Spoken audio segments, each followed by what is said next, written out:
Chandrashekhar Nikam sir कार्यसम्राट त्यांना जे आपल्या चिपळूणकरांनी जी काय पदवी दिली आहे, हं, त्याला सरूनच सरांचं कामकाज आत्तापर्यंत चाललं आहे. हं, आपल्याला माहिती आहे आत्ताच चिपळूण शहरातील अनेक विकास कामं सरांच्या माध्यमातून झालेले आहेत. आता बहादूर शेख येथील आपला जो आंबेडकर चौक, हं, ह्या चौकामधील डॉक्टर बाबासाहेब आंबेडकरांचं जो स्मारक आहे, हं, त्या स्मारकाच्या सभोवताली सुशोभीकरणाचं काम आता हं. सरांच्या माध्यमातून होणार आहे. हो.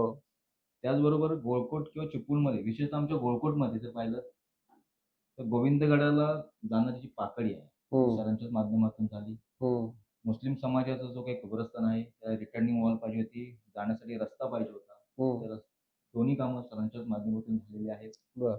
त्याच्यानंतर आपल्या भुईवडीमधील जो समाज मंदिर आहे, हं, त्या समाज मंदिराला सरांच्या माध्यमातून एक 40 लाखाचा निधी हं, उपलब्ध झालेला आहे. ती हं, इमारत बांधण्यात आलेली आहे. खतिजा हायस्कूल जो आहे, त्या खतिजा हायस्कूल सुद्धा सरांच्या माध्यमातून निधी मिळालेला आहे. हं, अशी अनेक कामं म्हणजे आमच्याच गोळकोट भागामध्येच जवळ-जवळ एक 2 ते 3 कोटीची कामं हं, सरांच्या माध्यमातून झालेलं आहे. खेळाचं मैदान आता डेव्हलप झालेलं आहे हं, हं, शिंदेवाडी हं, येथे. अशी अनेक कामं आहेत. पण हं, त्यातलं एक काम मात्र अजून सरांच्या माध्यमातून किंवा मीच आता तो करणार आहे हं, प्रामुख्यानं. त्याच्यामध्ये आमच्या कदम बौद्धवाडीतील जो रस्ता आहे, हं, वर जाणारा, तो रस्ता आता फार गरजेचा आहे. त्यांची तिथे खूप अडचण होत असते.